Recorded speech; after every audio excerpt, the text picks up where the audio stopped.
Hello and welcome to Rewind to Christmas. Rewind to Christmas is something that we've been doing for a few years now, and the way we usually do it is to gather together as children and staff from schools across the area into one place as we look at why Christians celebrate Christmas each year. This year we can't do it in that way, but it's still great that we can be with you and we hope that you'll really enjoy this time today. Now, you can probably tell by looking at me that I love Christmas. I've got my Christmas glasses, I've got my Christmas earrings, I've got my Christmas jumper, I've got my Christmas decorations. And as I said, I love everything about Christmas. I love the food, I love the fact that everybody is so happy, I love the presents, I love the fact that it is a time of celebration. And today in Rewind to Christmas, we're going to learn about why it is that Christians celebrate at Christmas and why it's an occasion for the whole world to celebrate. So enjoy your time with us today and prepare to rewind to Christmas.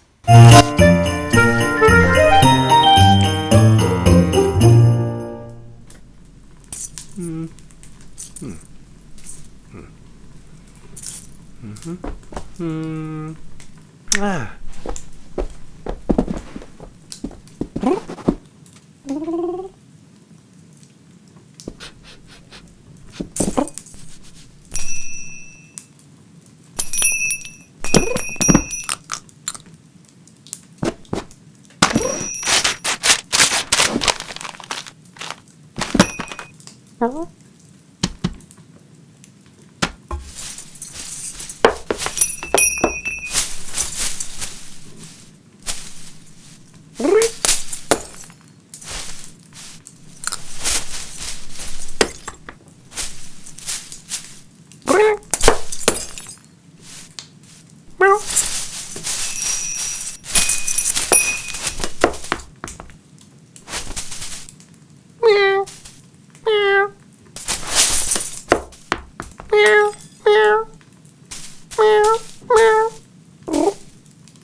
Yeah, do it.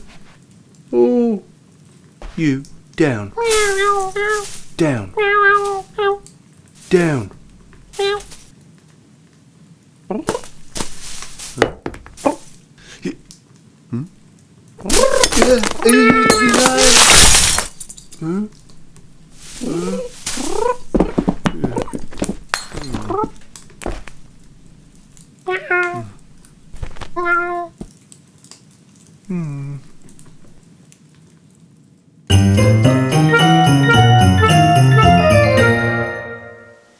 So in just a moment you're going to play a true and false quiz with lots of different facts about Christmas around the world.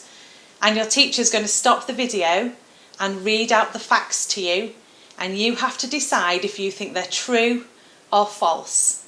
You could maybe do thumbs up for true, thumbs down for false, or maybe even stand up and sit down. It's up to your teacher. So if you'd like to pause the video now, you can play the quiz.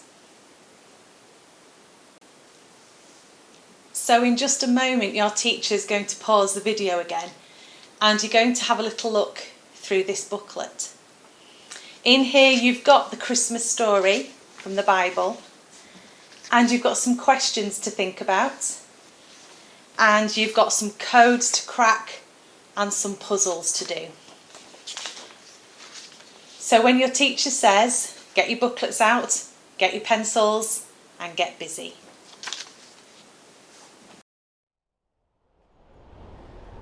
Hey, hello. Hey, it's good to see you. I don't get to see many folk most days because I see I'm a shepherd and I look after my sheep on the hillside, and so we don't get to see many people, not fancy folk like yourselves. Most days it's just me and my sheep. Oh, and my brother Daniel, and his boy David, they help me look after the sheep. We're shepherds together. I reckon that my brother and his wife were having a laugh when they called my nephew David, because after all, David was the name of one of our great kings in the past, hundreds and hundreds and hundreds of years ago. Although, now I think about it, I do seem to remember somebody telling me that David started off as a shepherd boy too. Though I'm a bit hazy about the details, because being a shepherd, I don't get a lot of time to do fancy stuff like reading books and studying. As shepherds, we have to look after our sheep all the time, because the thing about sheep is that they're a bit stupid. If they don't have people around, they just kind of wander off, they get lost, they go astray, they get themselves fast in crags, and we have to go and rescue them. So we don't get the time to do things like go to the synagogue like other folk do and hear all the stories of scripture and of old times. So I'm really not very, very learned. And people look down on me and my like. They think we're a bit rough and uneducated, which I guess I am. Which makes what happened to me a few days ago even more surprising. And I still can't get my head around it. Maybe if I tell you the story, you might be able to help me make sense of it. You see, it started off as a night like any other night. Me and Daniel and David, there we were on the hillside. It was getting dark, the sky was as black as your hat, although we could see thousands of stars, just little pinpricks in the sky. And Daniel, he was chatting to me, and David, he was having a bit of a kit by the fire, because we take it in turns during the night. And it was just like any other night, just like normal. And then, suddenly, out of nowhere, there was this great big bloke standing in front of me.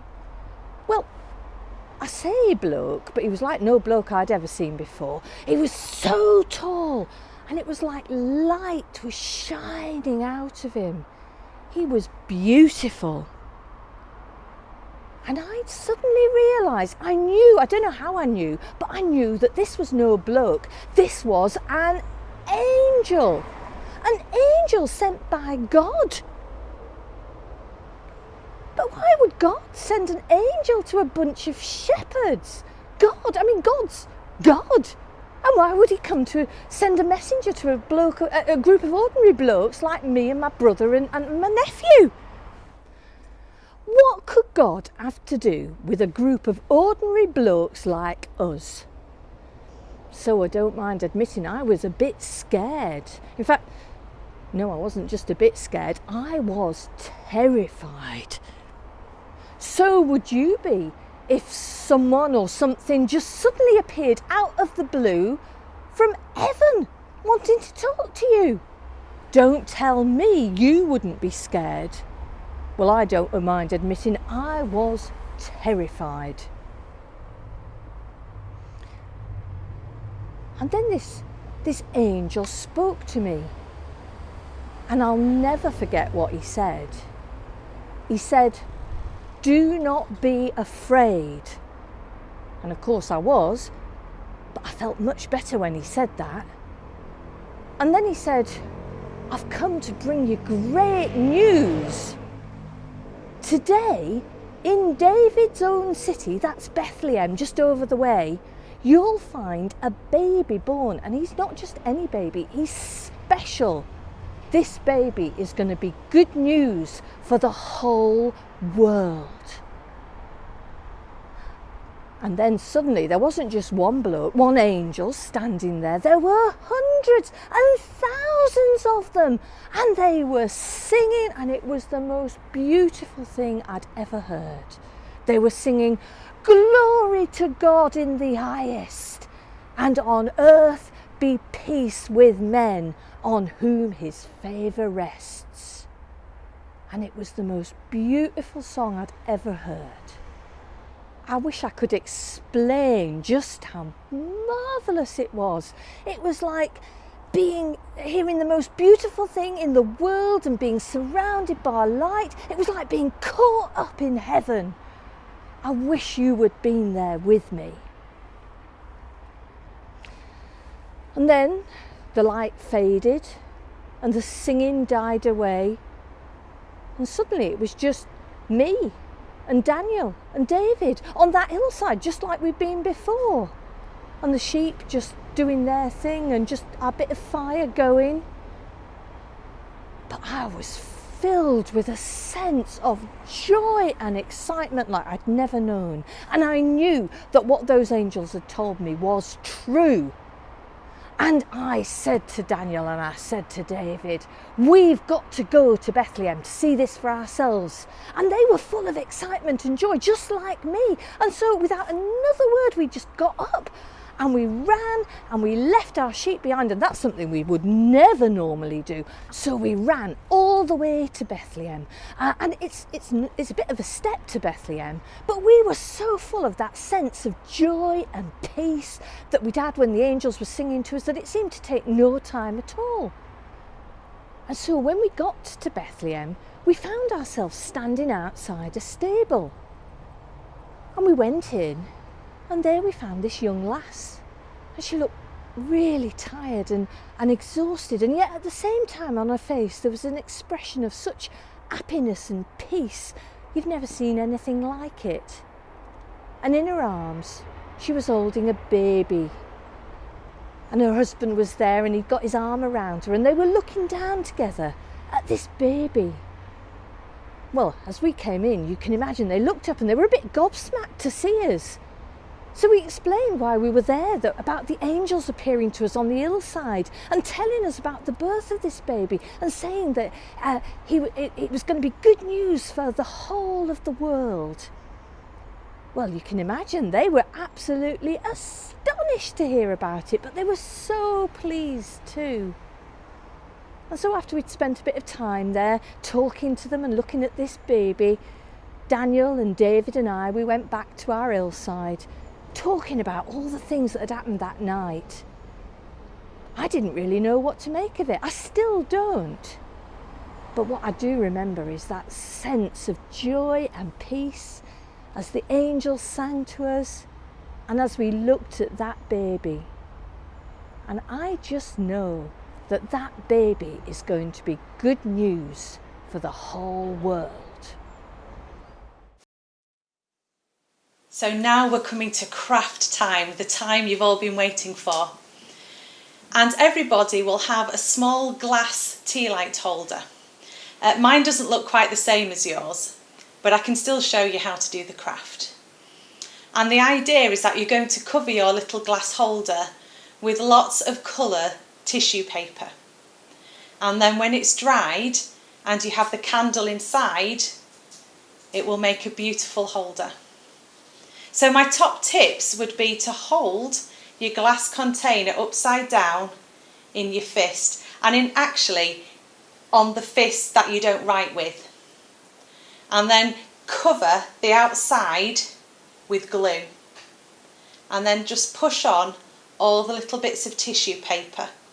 You might overlap them to make good effect, but you need to cover all of the outside of the glass container with tissue paper. When it's finished, you've got to make sure there's no bits of paper sticking up over the top of the rim, because when you light the candle they might set on fire. And you want to make sure that all of the bits you've stuck round are not flapping about, that everything is glued securely onto your glass tea holder. So I hope you enjoy the craft, and your teacher will explain how you're going to do that now.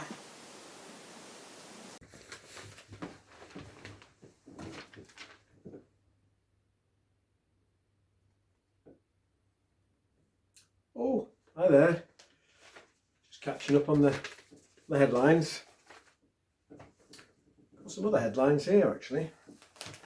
Headlines about good news. Good news to make everybody happy.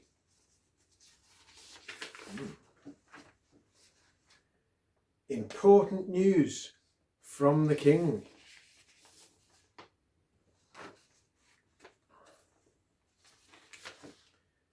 New ruler has finally arrived.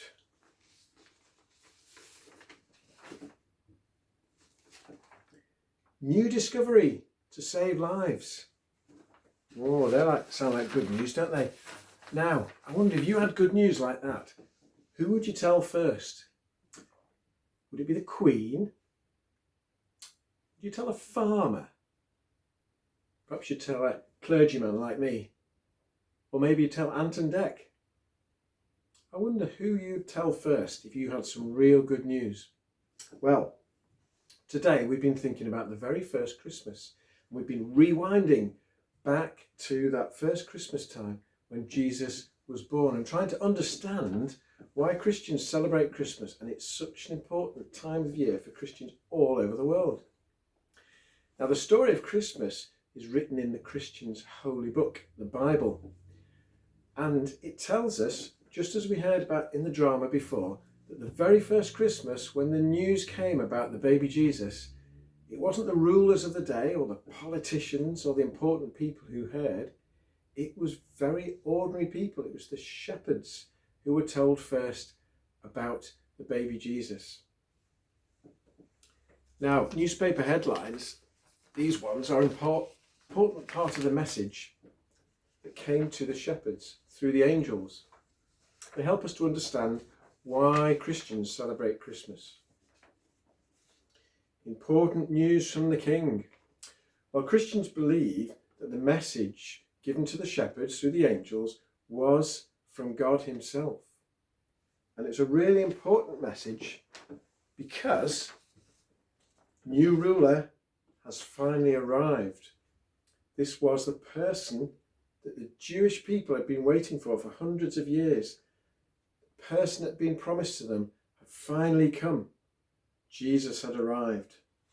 New ruler finally arrived. But Jesus didn't come like other kings.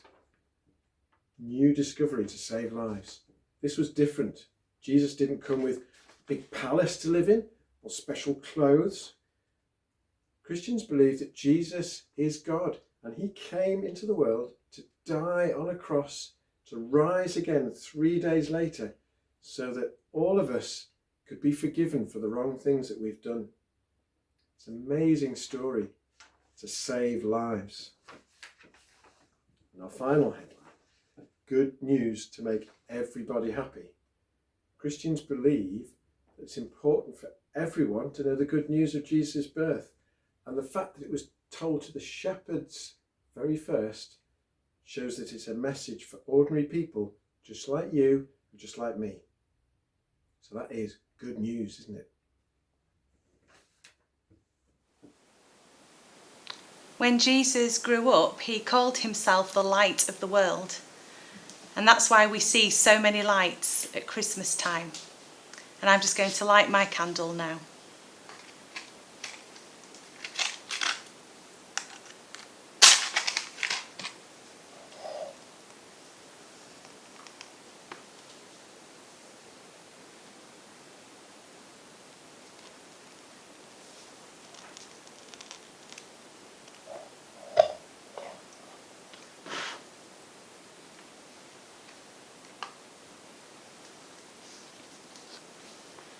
When it's dark, a light really stands out, doesn't it? And is different.